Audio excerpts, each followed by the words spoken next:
जय श्री कृष्ण, जय सच्चिदानंद, जय श्री राम। सभी प्रेमी भक्तों का मैं गुरु महिमा यूट्यूब चैनल पर हार्दिक अभिनंदन करती हूँ, स्वागत करती हूँ।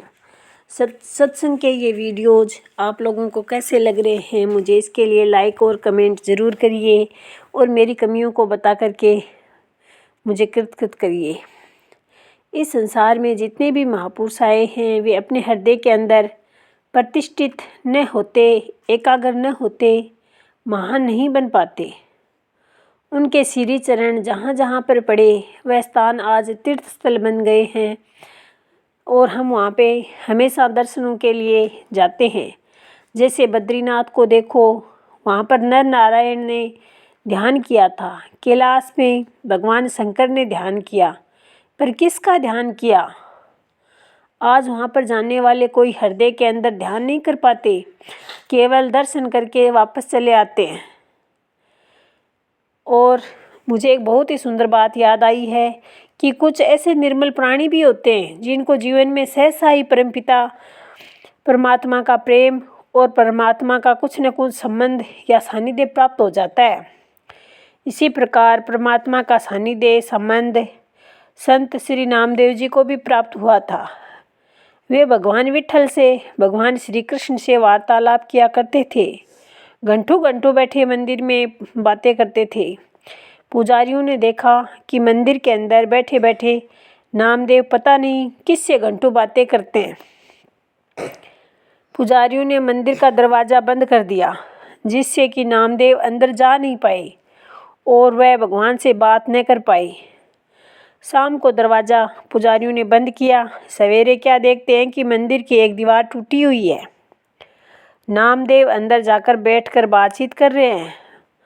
वहाँ पर भी लोगों ने दीवार बनवाकर ताला लगा दिया, तो मंदिर की दूसरी दीवार टूट गई। आज भी जाकर देखोगे तो कितनी ही दीवारें वहाँ पे टूटी हुई हैं। ऐसा ही एक उदाहरण आता है कि भक्त पुंडलिक अपने पिताजी की सेवा कर रहे थे। सेवा करते करते भगवान विट्ठल आ गए और कहने लगे कि भक्त पुंडलिक, मैं आया हूँ। पुंडलिक ने कहा कि खड़े हो जाओ।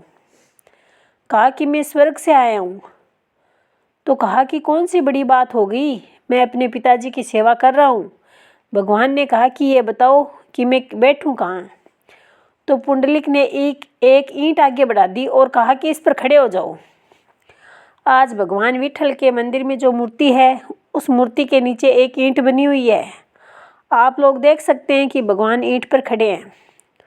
पुंडलिक ने निष्कपट निस्वार्थ प्रेम को देखकर भगवान बहुत रीझ गए और भक्त पुंडलिक के कहे अनुसार भगवान उसी ईंट पर खड़े रहे जब तक कि वे अपने पिता की सेवा करते रहे। भगवान ने कहा कि भक्त पुंडलिक, मैं तुमसे बड़ा ही प्रेम करता हूँ। पिछले जन्म में तुम मेरे भक्त थे। तुम्हारा चित्त बड़ा ही शुद्ध है, निर्मल है। मैं उन्हीं प्राणियों से प्रेम करता हूँ जिनका चित्त शुद्ध होता है, जो बड़े सात्विक होते हैं। तुमसे मैं अनायास ही प्रेम और बातचीत कर रहा हूँ, परंतु तुम मेरी वास्तविकता को नहीं जानते। तुम समझते हो कि विट्ठल सिर्फ पंढरपुर में निवास करते हैं। तुम समझते हो कि मंदिर की चार दीवारी के अंदर मैं बंद हूँ, पर नहीं, तुम मेरे व्यापक रूप को नहीं जानते। तुम मेरी सर्वसत्ता को नहीं जानते। तुम नहीं जानते कि मैं प्रत्येक प्राणी के अंदर विद्यमान हूँ। मैं नभचर, थलचर, जलचर सभी के अंदर विद्यमान हूँ। मैं तुम्हारे अंदर में भी मैं ही हूँ। पत्ते पत्ते में है झांकी भगवान की, किसी सूझ वाली आंख ने पहचान की।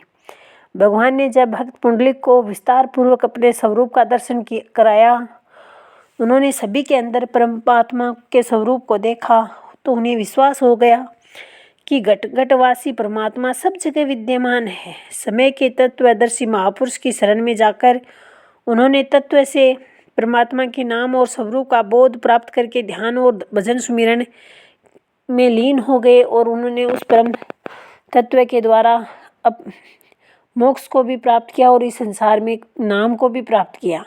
इसी प्रकार हम इस संसार के जो प्राणी हैं वह भी समय के महापुरुष की शरण में आकर के उस नाम को, उस आत्मज्ञान को जान करके, उसका भजन सुमिरन करके अपना इहलोक और परलोक दोनों ही सुधार सकते हैं, उसका दोनों का ही कल्याण कर सकते हैं और इस मोह माया के बंधन से मुक्त हो सकते हैं।